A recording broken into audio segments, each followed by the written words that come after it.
Got to set up the camera correctly here so that you can see what I'm doing.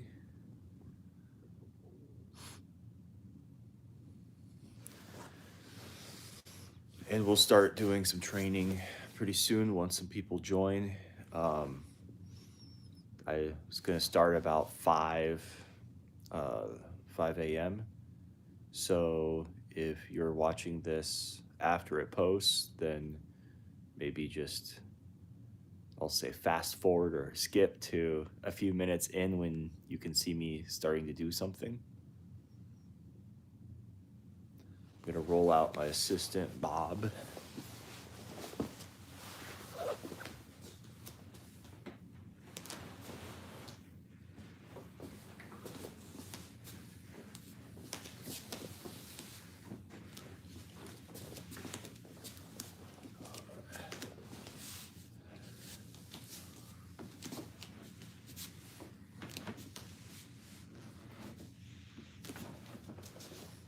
Got this guy on standby here. He's ready to go.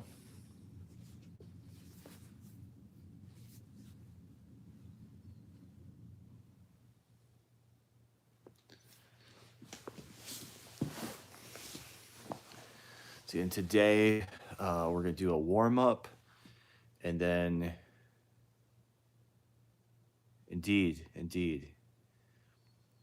So today we'll do a warm up. We'll do some Taisabaki Waza. I'm gonna try to incorporate. So for anybody who doesn't know, Taisabaki Waza is just some individual movements from Kobu Ryu. And if you took those movements, if you're like, hey, really just want to get through some essentials, like you're teaching the essentials to somebody, and maybe you don't have time to teach them a whole kata, but you can teach them pretty useful movements from the Taisabaki Waza. Oh, good morning. Yeah. Nice to... Bob gets all the attention.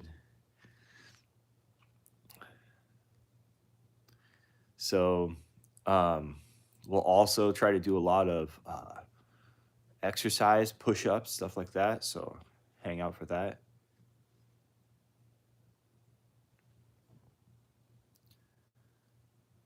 Just gonna wait a little bit to see anybody else joins us here.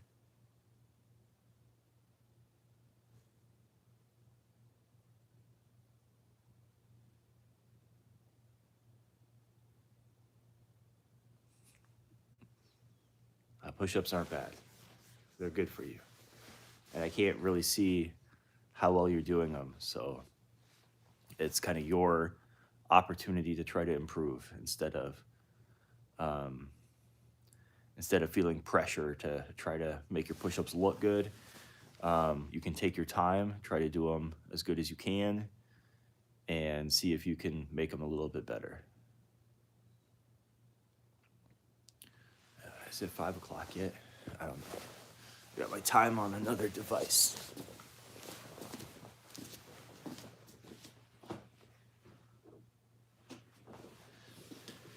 Hey, might as well be, so we'll get started here.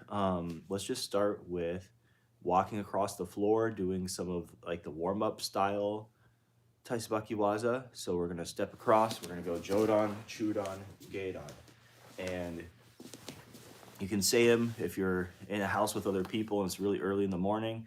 You can say them kind of quietly to yourself, Jodan, Chudan, Geidan.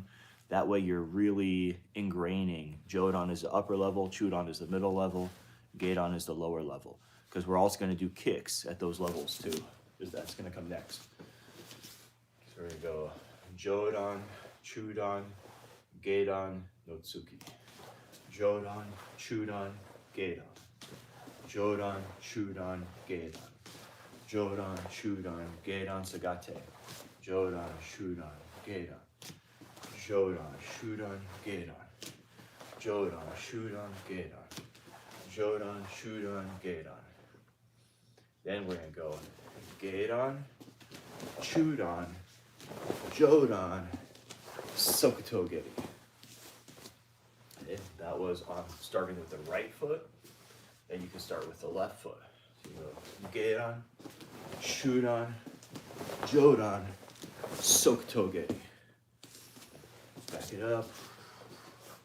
So I like to practice a little bit of blocking as I back up. So if you don't know very much, you can just push across, boom, boom, boom, boom, boom, practice blocking like that. You could practice blocking out like this, boom, boom, boom. So inside blocks, outside blocks, or you can kind of combine and do a two-handed block.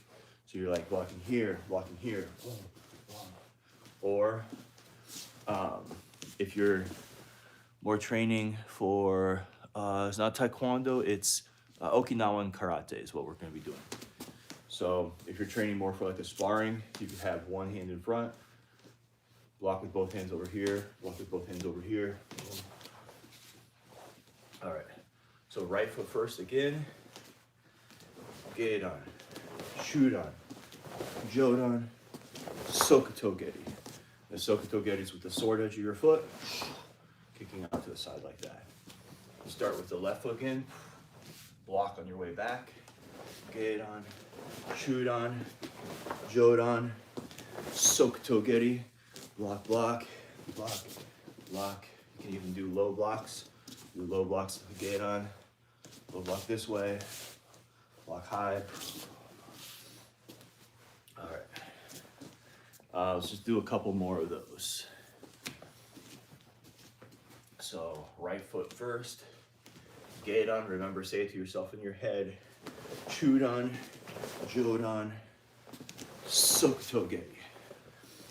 Back up, block, block, block, block. Left foot first. Gedan, Shudan, Jodan, Sokuto Geri. All right, on Sokuto Geri, I want you to practice for a little bit more advanced level. You should be pivoting that foot. So that's kind of more the Chukyu level of doing things. We have Shokyu, which is beginning level, and that might be you kick out, but you're not focusing as much on the pivot foot. That foot that is the support foot that you're standing on probably does need to pivot just a little bit, just to not stress your knee too much when you're kicking hard. But once you hit Chukyu, that foot should really be pivoting. So that's one thing that is going to make your kick look sharper. Also, the hip is moving that way. So you're not trying to lean back like you would on like a Yoko Geri where you're trying to score a point in a tournament or something. But it is going to look a little bit like you're leaning just because your hip is moving, right? So if you kick Sokuto Geri, the hip moving in is going to make it look a little bit like you have a little bit of a lean to your posture. That's okay, because the lean is just balancing, right? Your hip is here, your support foot is here, and your upper body is still remaining over your support foot while you're letting your hip go towards the target. So it's going to be, if you're doing Gedan, Shudan, Jodan, Sokuto, it's going to be Gedan, Shudan, Jodan. Watch the support foot here. I'm going to pivot. I'm going to push my hip in, Sokuto Geri, like that. All right. Then we'll go ahead and do Tate Ken, Shote, Yoko Hiji Uchi. All right, we're going to keep doing it across the floor. So ready. Tate Ken, you're going to slide in, Shote, slide in, Yoko Hiji, back. Tate Ken, slide in, Shote, slide in, Yoko Hiji, and back.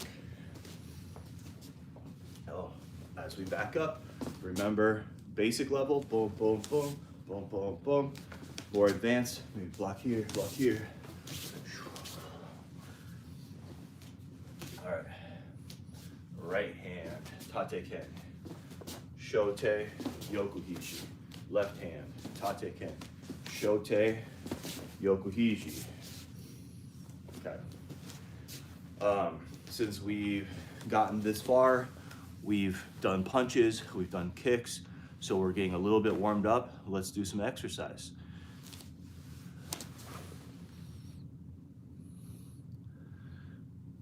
So we're gonna, from a standing position, we're gonna do a squat, down, touch the floor, walk your way out to a push-up position, do a push-up,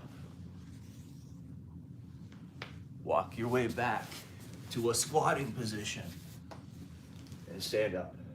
We can do a couple kicks, front kicks. Then squat down, walk yourself out to a push-up position.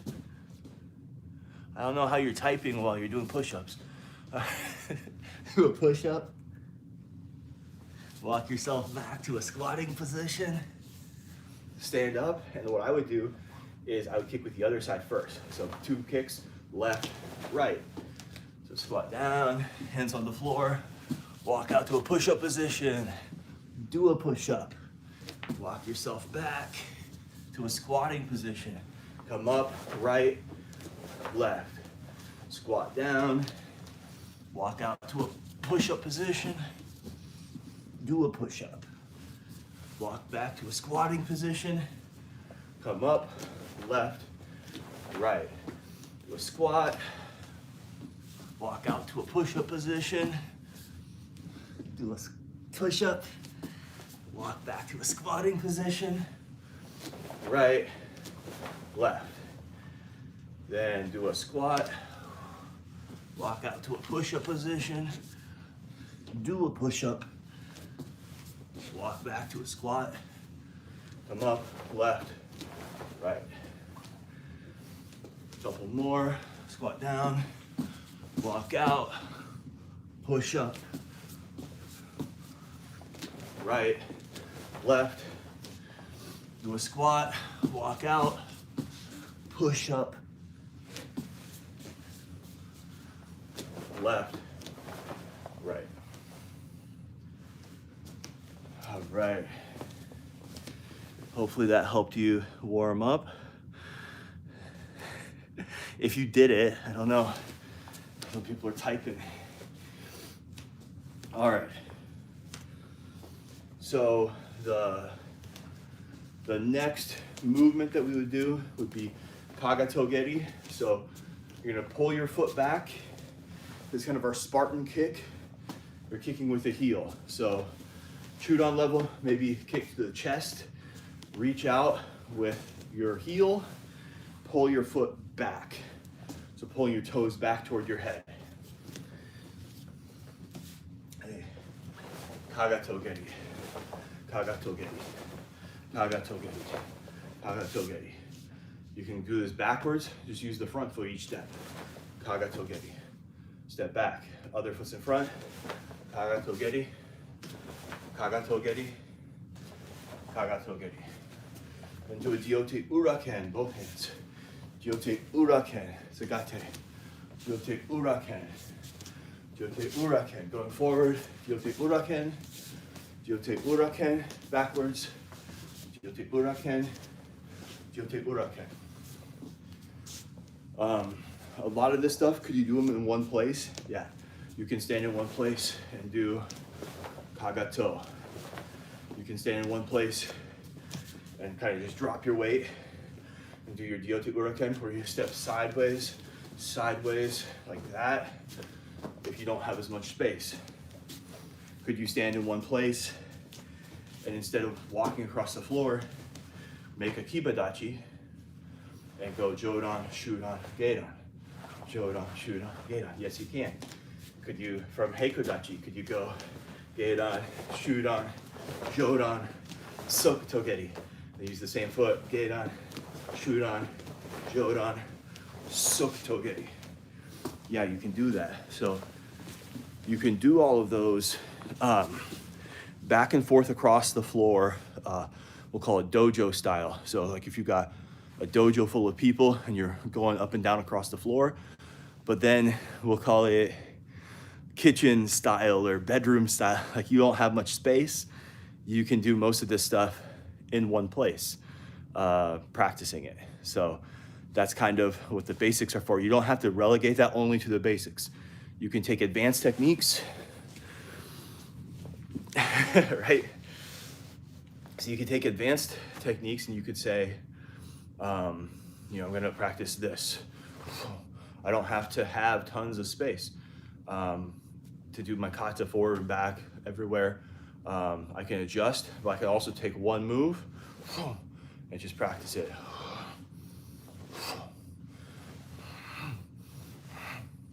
I can practice it in one spot, repetitiously.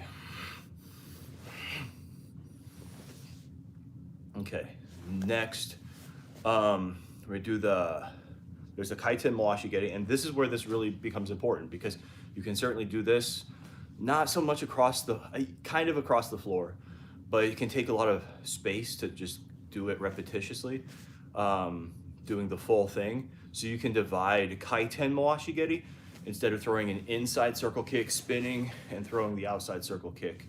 You could just work on some inside circle kicks and then work on some outside circle kicks, right?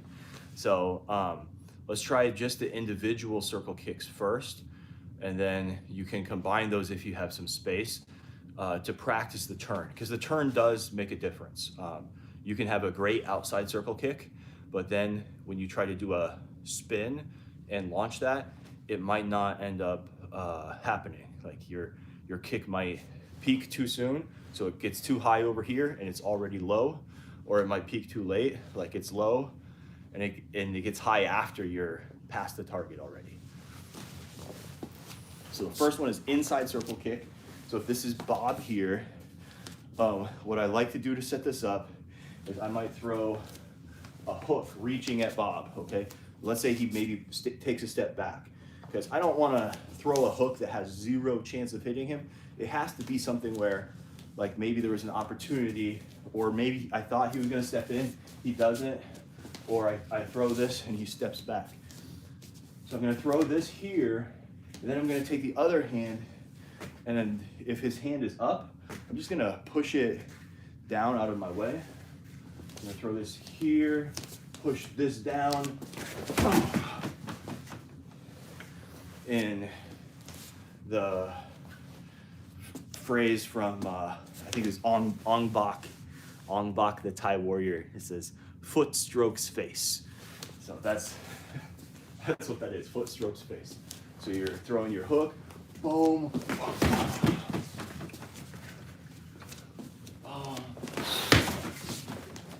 All right. So let's try just the circle kick. I'm gonna move Bob because he's in my way now. Don't worry, he'll be back. All right.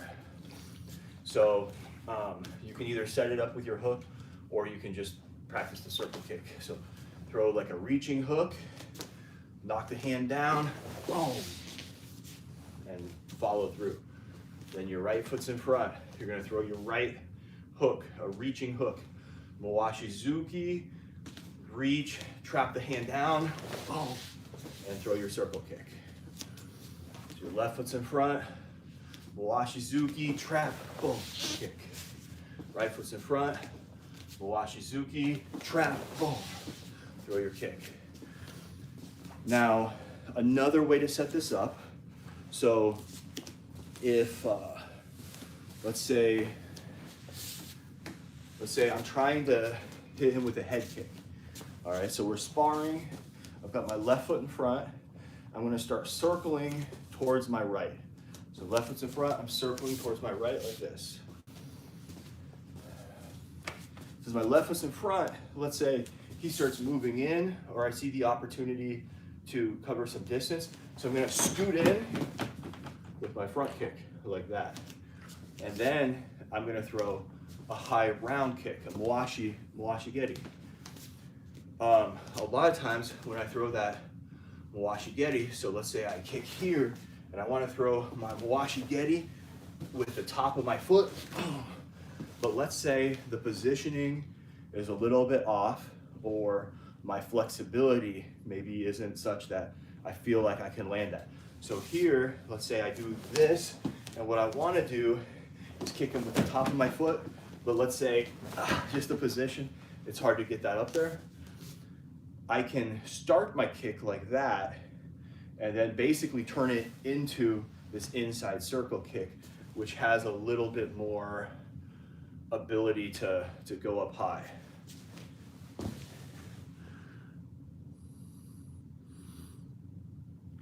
So I'm moving, I've got my left foot in front, I'm going to my right, boom, boom, boom, cover distance, throw my kick. Once I throw my kick with the front kick, I can land that kick. So it starts with a Mawashi Geri with the head kick, and then I end up turning my foot in and hitting with the inside or the heel. Okay, is it the technique of the kick itself?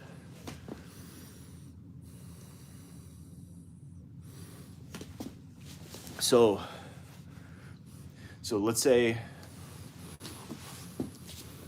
this is the top of my foot, all right, and it's coming up like this, but my flexibility or their position in relation to me is such that that's feeling like it's not gonna hit and not gonna clear. Okay, so it starts like this. It starts coming up with the top of the foot, but then it turns, boom, and you hit like with the bottom of the foot and the heel like that. So it's like boom, boom, boom, boom. And what that means is it means your hip is leading in your knee, and then you're going to turn outward like that.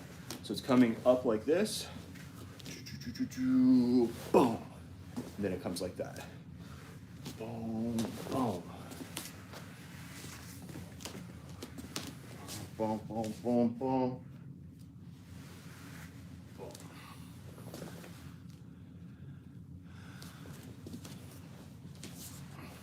So if your left foot's in front, you're scooting out, front kick, you got your hands here, you're gonna throw that kick like it's a round kick coming, and then it turns into the inside circle kick. So it's like just doing an inside circle kick, but your knee is bent. And I think it gets there faster than an inside circle kick, because the inside circle kick, you're bringing your whole leg pretty much straight like that, and so it's all about the rotation of your body. But that one, you can bring it faster with your hip and your hip flexors, and it's coming like that. And so I think you can get it to the target faster.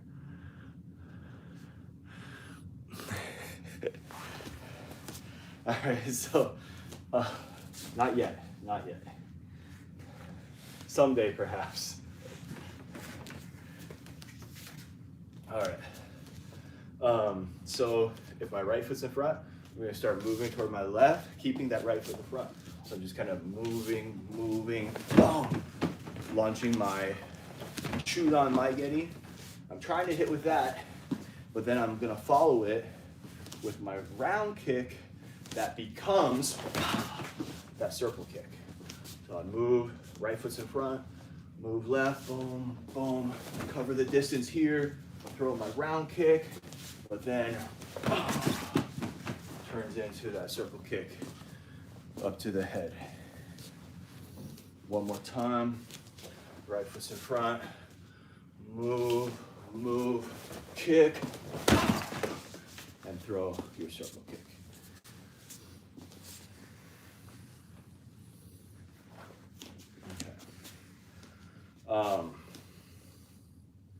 So to get the, we'll just try to get that technique right.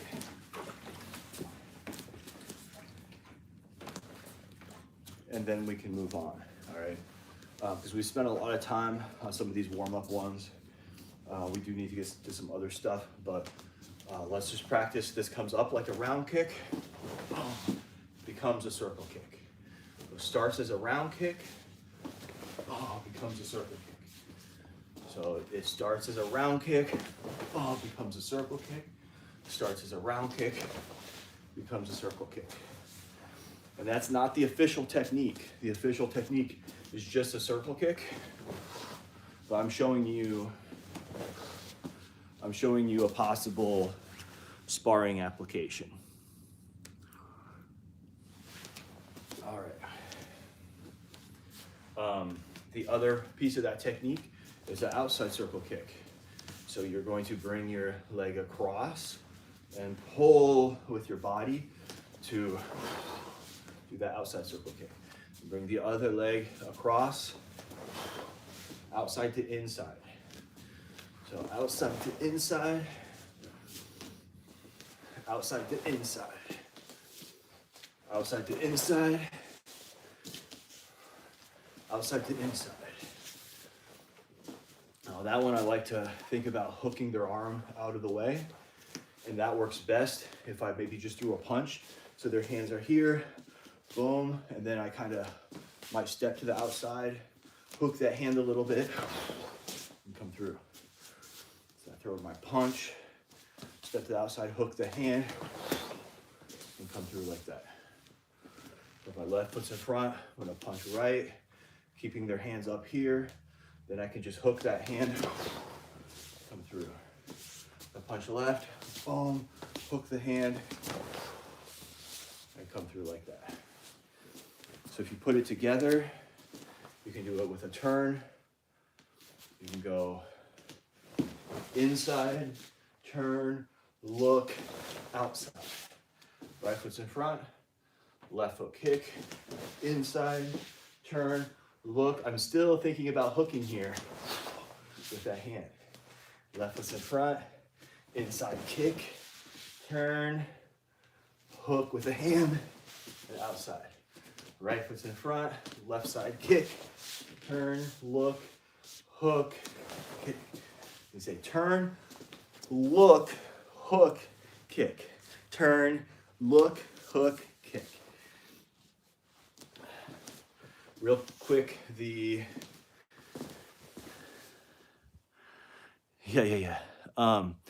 so the looking is key, because you have to spot your target. Now, realistically, right before you turned, at the very last second, you spotted where they were. You saw exactly where they were. And in that millisecond, they're not going to be able to move very much unless they were already starting to move. If they were already starting to move, when you do your last look, you're going to be able to see where they were and where they're about to go. And so they're not going to be able to turn or to move that much. But it's good practice to look, because you want to really minimize how much time you spend looking away from your opponent. That's certainly an area of vulnerability. Turning your back and taking your eyes off of your opponent is dangerous. There's no way around it. That's why this technique is not really something that I would like put into my street fighting arsenal per se. Not that it couldn't work, but because the risk to reward ratio is kind of wrong. Are there variations of this that could work? Yes. So the circle kick, that might be for when I pull somebody like down and am able to throw a knee or a circle kick.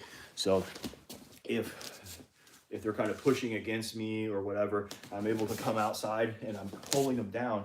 So they're kind of like this. I might be able to scoot outside, boom, and throw that kick, or take my shin across their face, or it could even be the knee. So maybe if I've got Bob, and I've pulled him down into a vulnerable position here, then I can kick him in the face, or I can knee him in the face. And that's part of that move. The other thing is, let's say I'm trying to get away. Usually in the very beginning stages of a self-defense encounter, I'm gonna have my hands up, I'm gonna be moving away from him like this, trying to create space, hey. But let's say I create some distance, I'm running for an exit, thinking when I get there, I'm gonna be able to be safe and push a door shut and lock it, or I'm gonna get out of the room I'm in, or the house or the apartment I'm in. Once I get to that door, if I can get out, I can get help. I'm in a bad situation. Somebody has me isolated. They're trying to harm me. If I can get out and I'm screaming for help, there's people who might call the police or might intervene on my behalf. So I'm running, and let's say he's catching up with me. Maybe I'm on the stairs even. He's catching up with me. He got right behind me. I'm not gonna throw a circle kick, but I'm gonna look back, see that that's where he is, and I could hook here, boom, and throw my back kick. All right, so that looking piece where I look back, see where he is, boom, then I throw my kick, that could be a good self-defense technique. Also, some of the tournaments I've been to, when we're sparring and they're explaining the rules, they'll say no blind kicks to the head. So what they want is there's a technique that's like a spinning wheel kick. Not able to.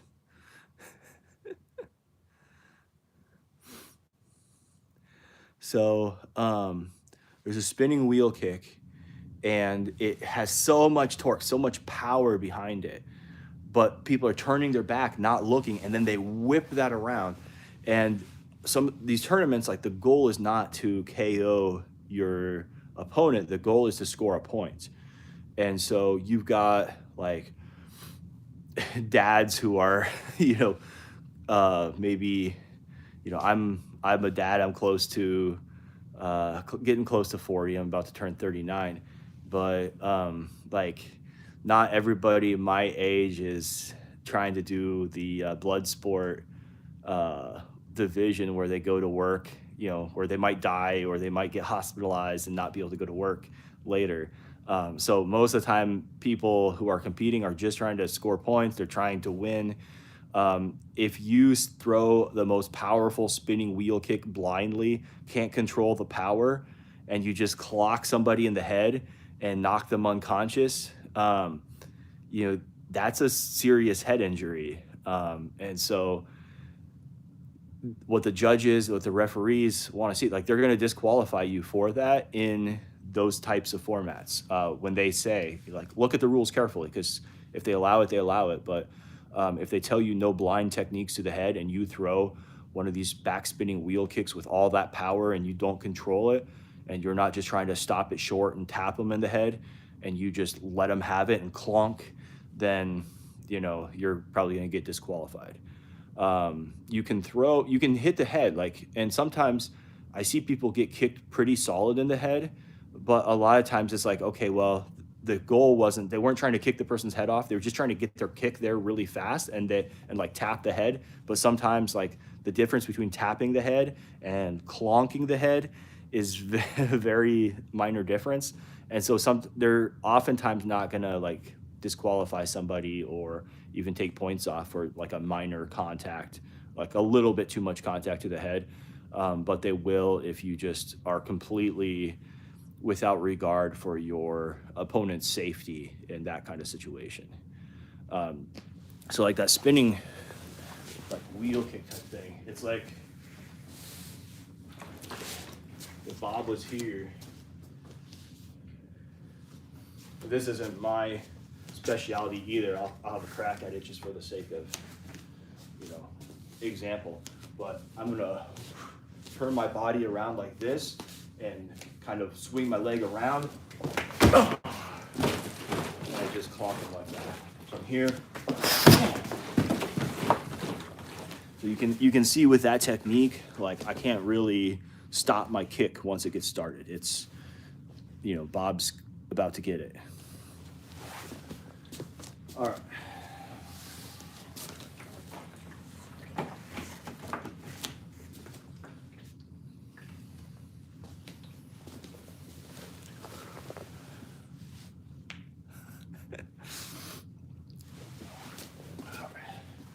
So the next thing you're gonna do is inside circle kick, and then jumping inside circle kick. So Mwashigeri, Tobigeri. So start with the right leg, go Mwashigeri, tap down, swing your body across, jump, Tobigeri, like that. All right, so then your right foot's in front, left foot, Mwashigeri, knee up, Tobigeri, jump, and kick. Left foot's in front, Mwashigeri, tap down, jump, kick. Right foot's in front, left foot swing, jump, kick. Okay. I want to at least get to kind of conflicted here because there's a few more things we can do. Let's go. The next technique is just Jodan Tsukyuke. We're just going to work on that. Jodan Tsukyuke. So scoot back. Jodan Tsukyuke. Jodan Tsukyuke. Jodan Tsukyuke. Jodan Tsukyuke.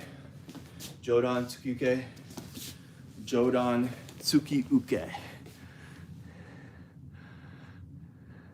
Toby is jump. So if I say my Tobigeri, that's a jumping front kick. If I say, sorry, it would be Toby. Yes, Tobigeri is like a jumping kick. I need to think about whether it would be like a, I want to say my Tobigeri, but it might be Toby Maigeri. I think it'd be my Tobigeri, and then Mawashi Tobigeri would be like a jumping round kick. So, Toby, jump. All right, so we did this Jodan Tsukyuke. Now,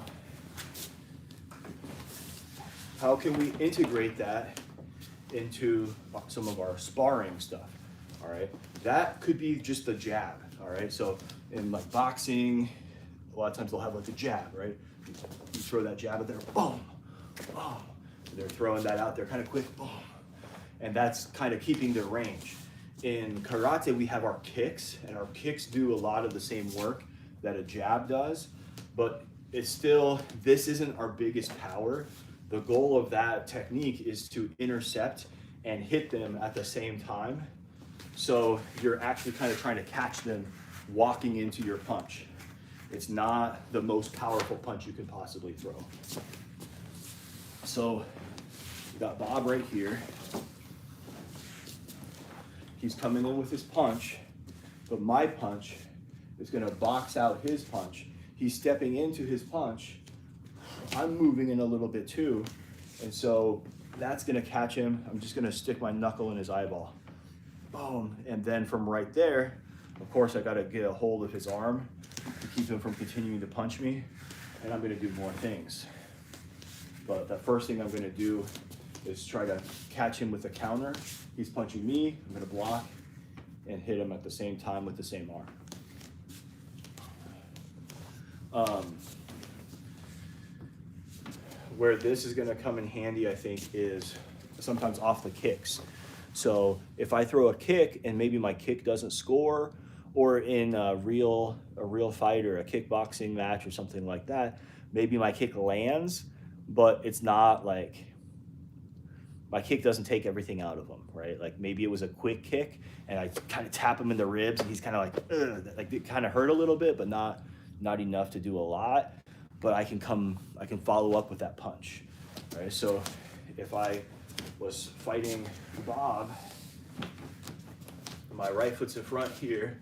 Let's say I do a scoot up here, boom, and kick him here, and I've got my hand here, boom, I can go right in with that Jodan Tsukyuke. So I'm coming down with my right foot in front. I'm kicking right, boom, coming down with the right foot in front. So I'm here, maybe I'm moving around him, I'm moving. I do this little step up, and then I throw this punch. So I land my kick to the ribs, right foot's in front, moving, step up kick, boom. Punch him in the eye and back. On the left side, it would look like my left foot's in front, moving. I bring my right foot up to my left foot like that, and then bring my left foot with that kick. And go right in with that punch. So usually if he gets kicked here, maybe he puts his hand down to block it, boom, and that's when I hit him with my punch. So I'm moving to the left, left foot kick, and Jodan Tsukyuke.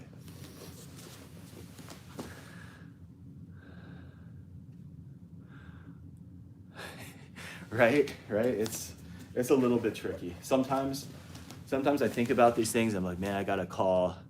I've got another instructor who knows Japanese and stuff, so speaks fluent Japanese, so I have to call him, you know, who he is. All right, next thing is Jodan Tsukuge Gyakute Seikenzuki. So we can just do this staying, let's do it walking across, because we don't always get opportunities for that. So left foot's in front, Jodan Tsukuge Gyakute Seikenzuki. Jodan Tsukuge Gyakute Seikenzuki. Sagate, Jodan Tsukuge Gyakute Seikenzuki. Jodan Tsukuge Gyakute Seikenzuki. Jodan Tsukuge Gyakute Seikenzuki. Next one is Dyote Tsukuge. Dyote Tsukuge. Sagate. Dyote Tsukuge. Dyote Tsukuge. I'm gonna combine these into one sparring technique. So this can be, it doesn't have to be off of a kick, but it can be. All right, so let's say I lead with my Jodan Tsukyuke, but I use it offensively. So I'm kind of coming with a jab here. It could be a jab or it could be a back fist, but it's gonna get his hands up here. So his hands, just like what you're seeing, his hands are dealing with my punch or my back fist, and this is kind of getting up in his view, and I'm gonna kind of lunge in and throw my punch to the midsection at the same time. So I'm here, I'm gonna come in here like I'm trying, really selling this, boom, boom. Then I'm gonna lunge in and throw my punch. My right foot's in front, I'm here, boom. Right foot's in front, I'm here, boom. Okay. I can do that with the left foot in front. His hands are up here. I'm gonna throw my jab. Oh, and I'm really gonna sell it like I'm trying to hit him with it, or I'm trying to hit him with the back fist or the jab. And then I use that to lunge in and do my reverse punch to the mid-level. Jodan Tsukuge Gyakute Seikenzuki. We'll do a couple more.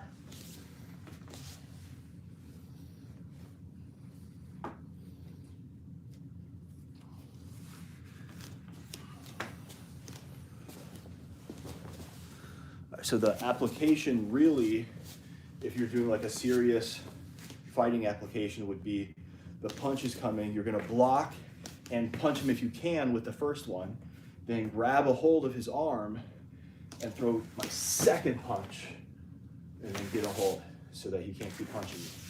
All right, so he punches, block and punch, grab, pull, punch, and take control. Or if it's simultaneous, he's punching, I'm gonna block, boom, go right in and punch him at the same time, then take control. Now, I'm always gonna do something else. I'm never just gonna stand here, hanging out, holding his arms. So what's really gonna happen is I'm gonna block and punch, and then if I grab him, pull him into a knee strike to the groin and an elbow to the face, all right? So I'm gonna follow it up with something else all the time.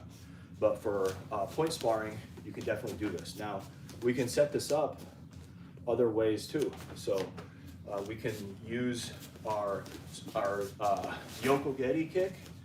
So let's say I'm out here, I've got my right foot in front, and let's say I kind of throw a little distraction jab, boom, and I kick him in the stomach. But let's say the kick doesn't land. And so I'm coming in with my back fist. I can use that to draw his hands. I've got it up in his face. His hands are here protecting. And I throw my punch. And so I'm here. Boom. All right, maybe he's too far away, and I use that to cover distance, right? So I throw my kick. Oh, he's too far away. And I lunge in. So I kick too far away. My front hand goes first because it can reach a little better. Boom. And then I'm lunging in. So the foot that kicks, that fell short, side kick, boom, comes here. And then it's gonna lunge in to throw that punch. Put my left foot's in front. I throw my side kick. It didn't quite reach. I come here. Boom.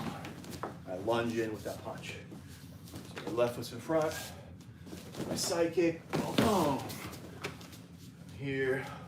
Side kick. I didn't quite reach. Not quite reaching, but I get my hand up in their space. Their arms are dealing with my hand. And as it's right there, boom. We use that front foot, lunge in, boom. And throw a real clear, solid punch that the judges can see. All right. I'm gonna go through, because we've been all the way through the kagato kicks in Taisabaki Waza. So sometimes we get into, because we've talked a lot about point sparring today, right? We talked about how that works and some combinations that you can use. And we touched a little bit on how some of these things could be both self-defense oriented, and then maybe you would adjust the technique a little bit to do a point sparring, trying to score your point. In a lot of like martial arts, they don't think that karate has knee strikes and elbow strikes, because they see the karate competitions and they're like, oh, a lot of times people are thinking about who's the best fighters, right? They're thinking about, if you want to learn a martial arts system, you are hoping that the martial arts system that you practice is going to result in you being equipped with a skill where you could defend yourself, you could fight if you had to. And so even though maybe karate, a lot of teachers have kind of used the cop-out of like, oh, it's about so much more than fighting. And they use that as a cop-out to be like, fighting, the ability to fight is not important. But your students who want to practice a martial art probably signed up because they were thinking about, being able to defend themselves if they had to, or their parents were thinking like, oh, I want my kid to be able to defend themselves if it comes down to that. So what you're teaching has to be something that could be used for self-defense. That being said, there's only certain people who are going to want to go compete in full contact, no holds barred fighting. Not everybody wants to do that. I don't want to do that. Like I said, almost 39 years old, got a kid, I've got a full-time job, not really looking to, go take a lot of damage. So point sparring in the tournaments, is not about taking damage and giving damage. It's about having a fun, competitive way of practicing some of your techniques. Now, to do that, it's really hard to elbow somebody or knee somebody in a way that is gentle and not going to result in injury. If you do that, you're gonna have to really pad up. Like, you're gonna have to be wearing the full Red Man self-defense suit type thing. I don't know if you've seen that, but you're gonna have to be wearing like full body pads to be able to hit people with your knees and elbows and have that not cause damage. And so that's why in karate competitions, they usually are not allowing knee and elbow strikes. So people think we don't have them in our curriculum. We do have them in our curriculum. I'm not really aware of any karate styles that don't have elbow or knee strikes. I think most karate styles have both elbow and knee strikes, unless it's a made-up style that is only trying to do tournaments. And since there's not knees and elbows in tournaments, then they don't get practiced. So there's a segment of the Taisabaki Waza that does knees and elbows. So the first thing we're going to do is the knees. All right. So for the knees, you're going to put your left foot in front. You can really block either direction. We're going to block toward the front foot for now. So we're going to do kosa uke, then reach out, grab, and pull into the rear knee. Kosa uke, reach, grab, pull into the rear knee. Kosa uke, so your left foot's in front, you're blocking, I'm blocking towards the left foot. It doesn't actually matter that much. It just depends on what your opponent does. Reach, grab, and pull. And this knee is coming straight forward. All right, step right, kosa uke, reach, pull, drive the knee straight forward. So that's the sequence going forward. And if I were to apply that with Bob, it's going to be block, block, reach. Now Bob's not wearing a shirt. I could grab his upper arms here and pull him into this knee strike right to the groin. All right, so it's block, block, reach, grab, boom, pull him into the knee strike. All right, when I go backwards, I'm going to step back, block towards the front foot. I'm going to reach and grab behind the head and boom, pull up into a knee strike to the face. So I'm going to step back, block, block, grab, knee strike. Step back, block, block, left foot's in front, left knee to the face. Step back, block, block, right foot's in front, grab the head, boom, and right knee to the face. So that's going to be block, block. My left foot's in front here. I grab Bob behind the head. Now, in that sequence, I've always seen the grab be kind of like that. I think the idea is maybe you're getting a hold of somebody's hair or getting a hold of, you know, probably not ears. Ears are too slippery, but maybe getting a hold of someone's hair in the back and pulling them into that. For me, I go block, block, and I'm going to grab behind the head, and I'm going to overlap my hands like that. That's more from kind of some of the Muay Thai influence. So Thai kickboxing, boom, boom, they kind of overlap their hands like that and keep the elbows in tight. Yeah. Once you start sweating and you try to grab someone's ear, it just slides out of your hand. It's hard to grab ears. All right. Block, block, reach, grab, pull down, and you're pulling him down into, let's say Bob's a little bit more bendy at the waist than what he really is, into that knee coming right up to the face. And in reality, unless they like pull away from that knee and are able to extricate themselves, in which case now you have to transition to something else, it might just take more than one knee. So you can combine these. So let's say your right foot's in front, you go block, block, reach, knee to the groin. Okay, now you could throw another knee to the groin and another knee, all right? Let's say he starts turning away to the side because he's tired of being kneed in the groin. Then I'm gonna knee him in the thigh, boom, in the side of the leg. Boom, and he goes like this, and then I grab him behind his head, and I knee him in the face. Or I knee him in the groin, and he bends forward. Or he bends forward and he tries to tackle me. And I pull him down, and I throw that knee to his face. A hard knee strike to the face is pretty devastating. Okay. Next thing we're going to do is elbows. We're going to go kosuke, yoko hijiuchi. I'm stepping into that zenkusudachi stance. Okay, so I step, left foot's in front, kosuke, yoko hijiuchi. Step right foot in front. Kosuke, Yoku Hiji Uchi. Step back, Kosuke. When I'm going back, I'm still stepping in with this strike. I'm pulling here at the same time.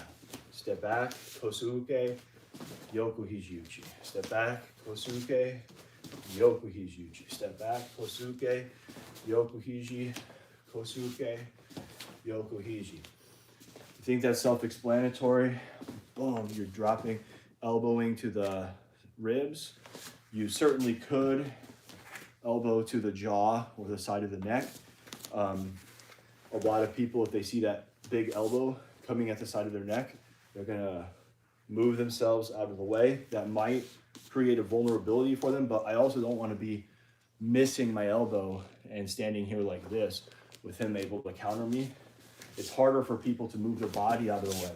So I could just land the elbow to the ribs, hurt him a little bit with that one, and then follow it up with a back fist to the nose, a palm strike, a hook punch, and then throw a kick to the head or knee strike. That's Yoku Hiji. Then you've got Tate Hiji. So you can do Kosuke, Tate Hiji Uchi. Kosuke, left foot's in front, and then left foot still in front. Kosuke, so right foot's in front, step in, Tate Hiji. Step Kosuke, Tate Hiji. Going backwards, you go Kosuke, Tate Hiji, pull back to the belt. Kosuke, Tate Hiji. Kosuke, Tate Hiji. Kosuke, Tate Hiji. Then you've got, and that again, I'm probably trying to target right here if I can, right to the ribs, and then use that to hurt them a little bit and follow up with something else. Next one's gonna be Kosuke, Furi Hiji. Kosuke, Furi Hiji Uchi. Kosuke, Furi Hiji Uchi. Kosuke, Furi Hiji Uchi. Elbow coming downward. On the way back, pull and come down. Kosuke, Furi Hiji. Kosuke, Furi Hiji. Kosuke, Furi Hiji.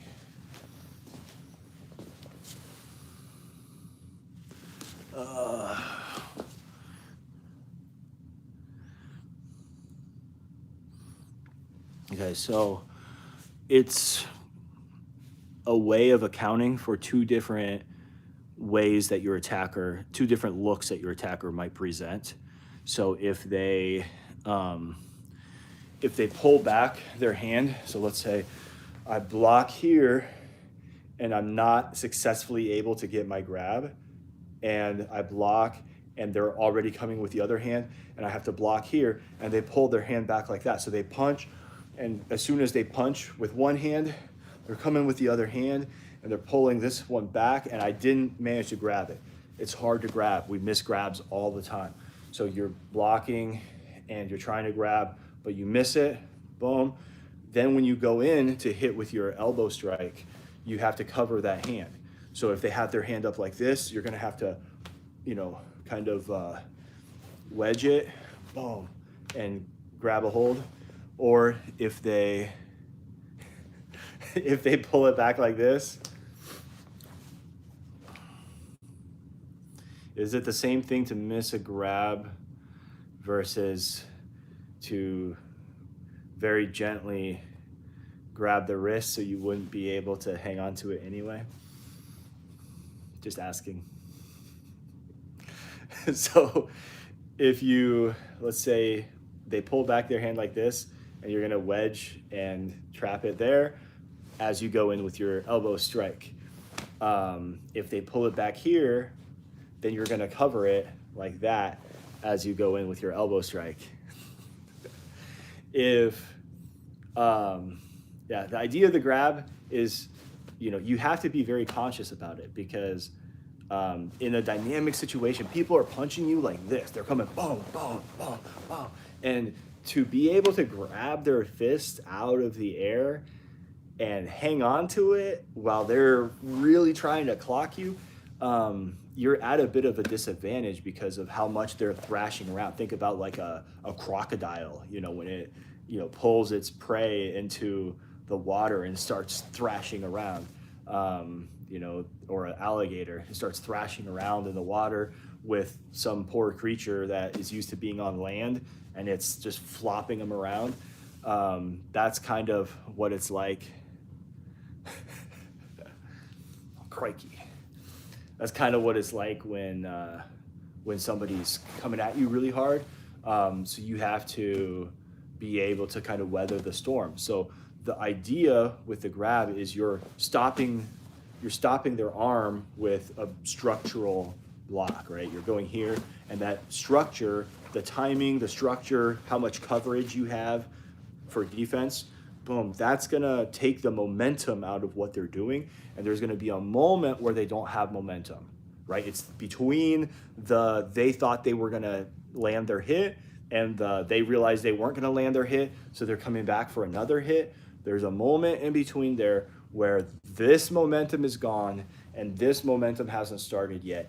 And that's where grabbing a hold and tightly taking control, setting them off balance a little bit, you have an opportunity to get that arm. And then they're not expecting usually somebody just grab them by the wrist. That can kind of disorient people a little bit. So if you have a good grab, you time it well, you get some control, there's gonna be this like, what is going on moment where they're like, oh no. So that's what you want. You wanna intercept, grab. If you successfully get that grab, maybe they land another, or they throw another punch and you block it here. If you successfully get that grab, that's now leverage for you to create your opposing forces. So you can pull them off balance, boom, pull them into your elbow strike, boom.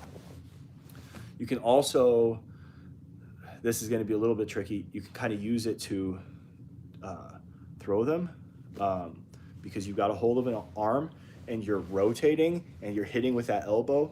You kind of use that as a takedown. I'll show that real quick here. So I'll illustrate with Bob both ways, okay? So I blocked, he pulls his hand back. I have to cover that hand and make sure he doesn't keep hitting me. I block here, I keep covering with this hand.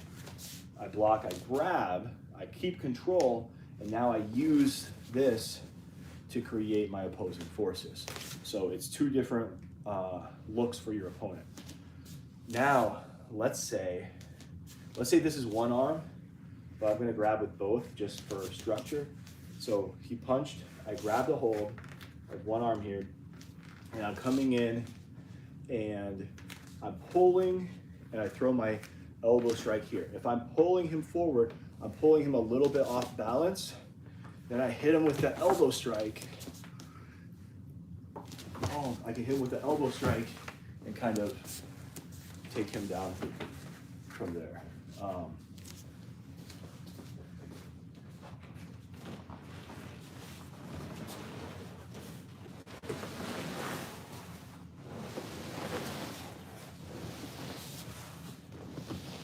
right, so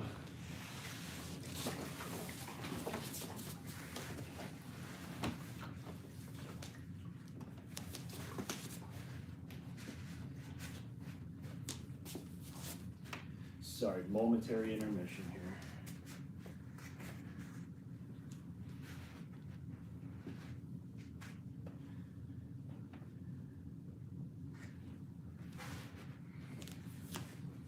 All right, so Bob is great, but he doesn't do everything perfectly, right? So I block, I grab, I'm pulling and hitting with my elbow, and I can, at the same time, so let's say I block, grab, hit with my elbow. Oh. It's a little bit of a tricky, like, advanced thing. But I'm coming here, block, boom, hit with the elbow, take him down, boom, boom, boom.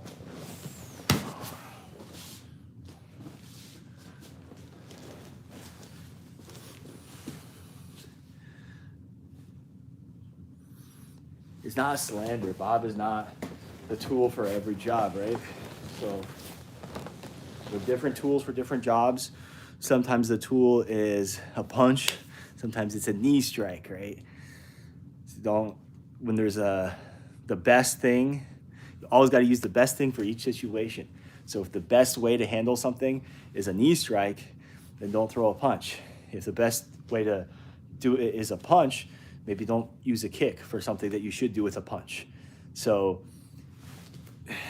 one way of delineating some of this is maybe thinking about up to black belt, you're sharpening your tools, you're figuring out, okay, I've got a punch, or I've got these punches that I do, I have these kicks that I do, I have these blocks, these elbows. Once you hit black belt, now you are figuring out, when do I use each tool for each job? What's the right situation? How do I follow up? How do I hit with one tool and then transition to using another tool?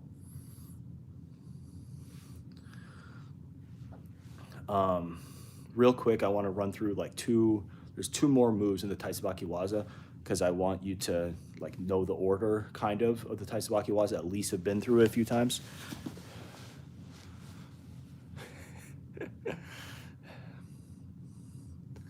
So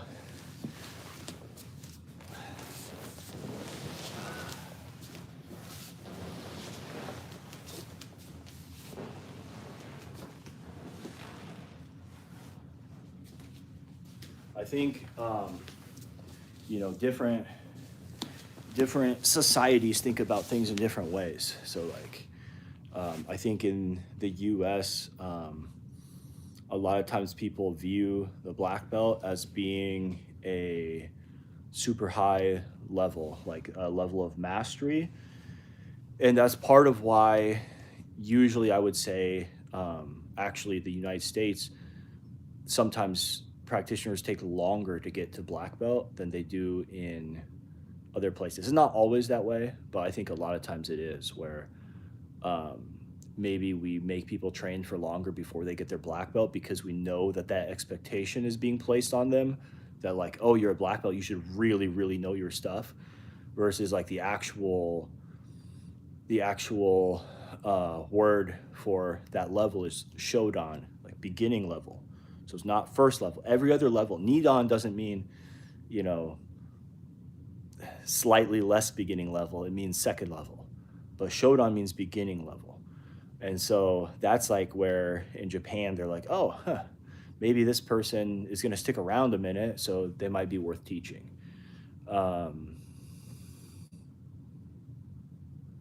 Basically, yep. That's a fair way of saying it. But I will say that I think the people that I've promoted to shodan have a higher level of understanding than maybe what's typical of shodans, just because I do prepare people for, I understand that people are going to think you really know your stuff if you're a shodan, so I try to make you know your stuff to some degree when you get shodan. But there's also, I do think it's humbling in a good way, not I'm selling myself short, I'm no good or whatever. But I think it is good to realize, maybe it's relieving because you don't have to hold yourself to a crazy standard of oh, I'm a black belt, I'm supposed to know everything. No, you don't know everything. You're not supposed to know everything. You know 6 katas, maybe 7 now of the karate. There's 9 katas. You don't know every application for any of those katas, or even one move of those katas. You're just starting to practice the intermediate way of doing the katas. So you're kind of a beginner at doing chukyu level, and you don't know the jokyu level for the katas. And so there's a shokyu, chukyu, jokyu for every single kata. There's myriad different combinations of applications for each of the kata. And so there is enough content there that you can keep yourself busy for a lifetime. So I kind of equate it to playing whack-a-mole, where I teach people and they start getting really proficient at this one kata that I'm trying to help them get better at, or their sparring starts improving. And then I realize, like, man, like they haven't practiced all their katas for a while, or they we haven't done enough partner training, or I'm not hitting these people enough, so their bodies are not like as conditioned as they need to be, or we're not doing enough exercise. So it's one of those things where it's just hard to stay on top of everything. Some of it, especially at the Shodan level, I think some of it is up to the practitioner. I think the practitioners themselves have an obligation to make sure they're staying on top of stuff. I don't want it to be something where people are like feeling so burdened by the responsibility that it's just overwhelming and making them feel negative. But it's also something you take pride, like part of the reason why you enjoy martial arts is you develop a certain aptitude, and then you can enjoy it because it's like, oh, like I'm doing well, I know how to do this, and this is interesting. But if it's like, oh, this is another thing I have to do, I have to keep track of this, I have to keep track of this, and if you make it like a unpleasant chore, then it can be more negative than positive. So but I think it's like any responsibility. Like if you're staying on top of your responsibilities, it's not that bad, right? If you keep your room clean every day, then no problem. It's not that stressful cleaning your room, because it's like, oh, it's never that dirty, so it's just a little bit of work to clean your room. But if you let your room get so dirty because you don't clean it for 2 weeks, and then it's like, oh no, I have to clean my room now, then it seems like a really big chore. So the more you stay on top of things, the less they seem like an unpleasant chore. All right, I want to run through these last 2 movements. I'm not even going to pull Bob out for these, because as much as they're fun to do on Bob, I feel like we've gotten our time stretched a little bit here. I don't know, maybe I will show on Bob. So the next one's going to be Kosuke Shikokanuchi Doji Sho Shikomi. Kosuke Shikokanuchi. So left foot's in front, I'm going to block, do my Shikoken Doji Sho Shikomi. Kosuke Shikokanuchi Doji Sho Shikomi. On the way back, I'm going to use the opportunity to practice another variation, which is I go Shukoken Suihei Shutoji. Kosuke Shikokenuchi. I'm going to do the Suihei Shutoji on the way back. Boom. Lock, back of the hand, and blade of the hand. Lock, and it's really the back of the wrist, blade of the hand. Bob has gotten a little bit out of control over here. Let me fix him.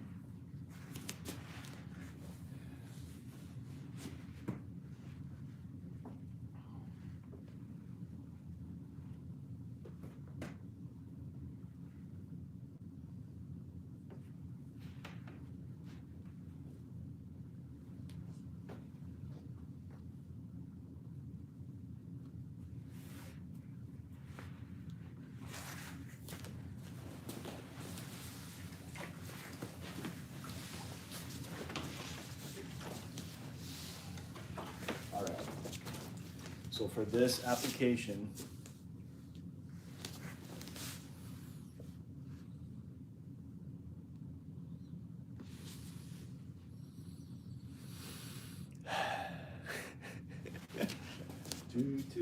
all right, for this application, boom. So I block here, and this has to come right away, because he's still got this hand to punch me with. So, but he's probably not hitting me with both hands at the same time. If he is, he sucks at punching. He's gonna, like, that's not a very good punch. So I'm intercepting this one, boom, right away. I'm hitting here. And you can also kind of see how this sort of boxes out his next punch. Can he punch my ribs? Can he punch around to my head? He can, but it's gonna be a little bit harder. But what I'm gonna do, I'm gonna hit him right in the nose, and then I'm gonna pull here and turn him, and I might even step myself offline and push here, and then he's really not gonna be able to reach me with that hand.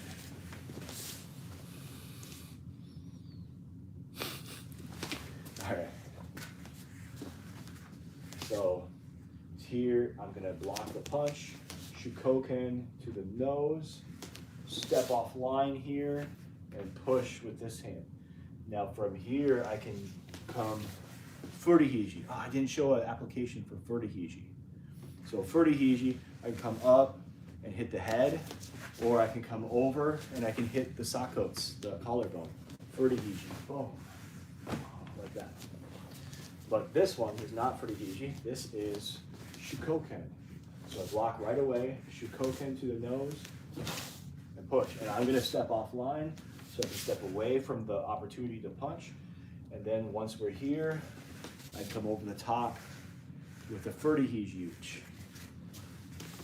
I can also do this to the outside, and that's where, if I get outside, where I'm on the other side from this arm, and I'm pulling him here, boom, that's where this Suihei Shuto really shines, right to the throat. Boom.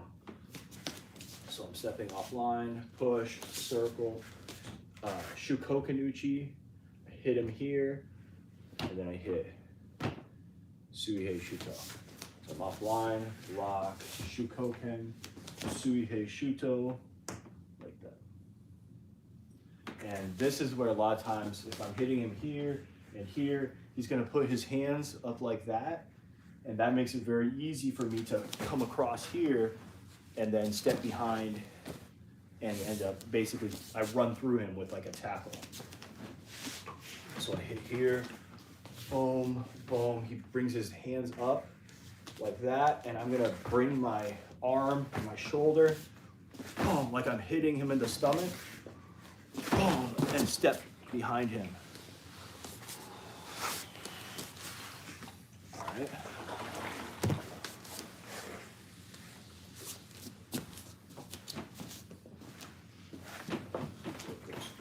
Shukoken, Suihei Shuto.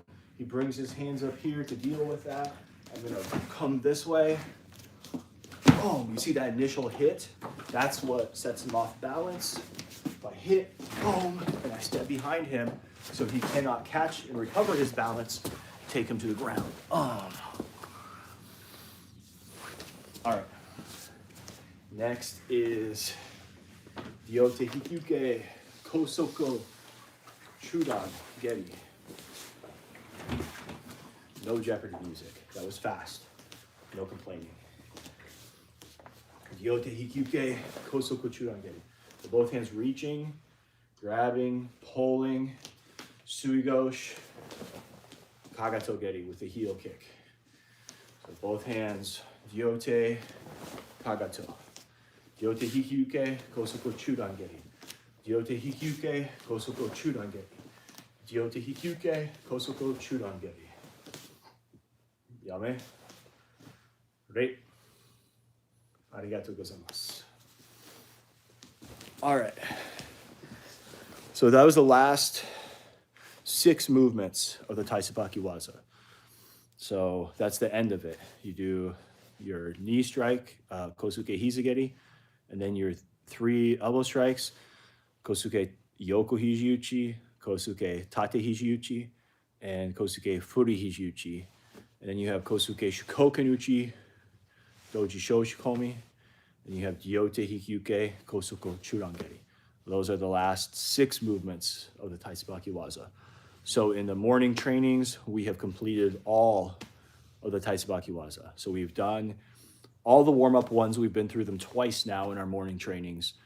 We did Jodan Tsukyuke. We did the first 3 this session, Jodan Tsukyuke, Gyakute Seikenzuki, and Ryote Tsukyuke. But we went up through the Kosuke Shuto Ofuku Uchikomi with 1, and I think then we went, we did some of those, I don't know, but we've been through all of them.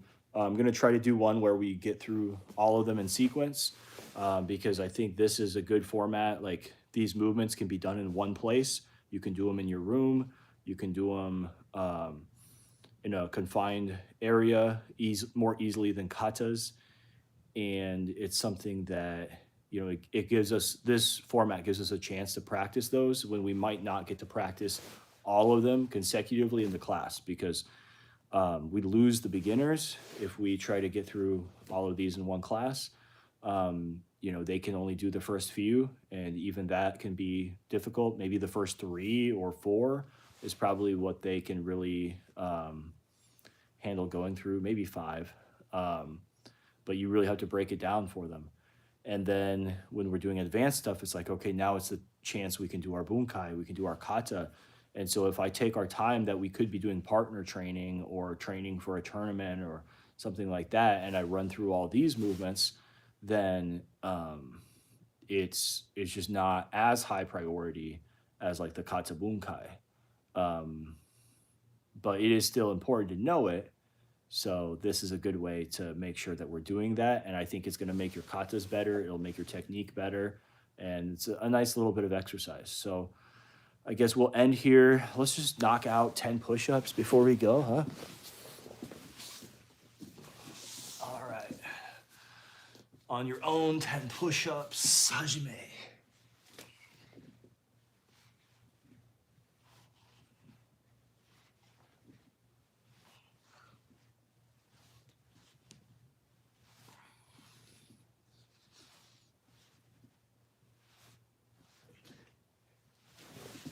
All right.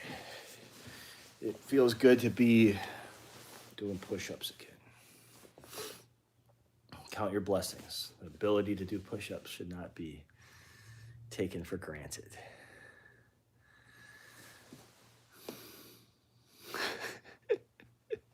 Questions before we go?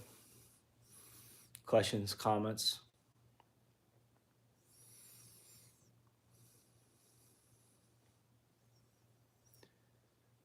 I hope you have a really good day. This is an early training. If you have the opportunity to go back to sleep, enjoy. I don't think I'm going back to sleep. I've already had caffeine today, so I'm kind of up. But I'm going to get some schoolwork done because I'm actually a student as well.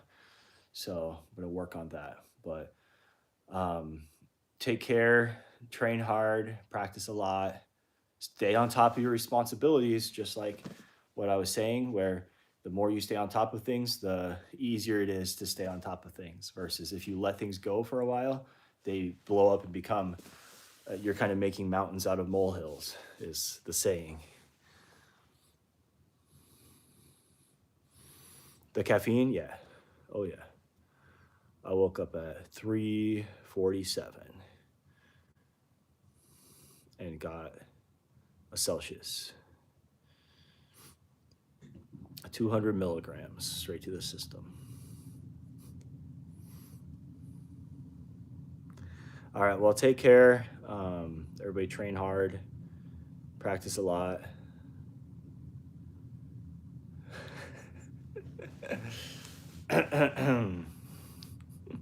All right, have a good day.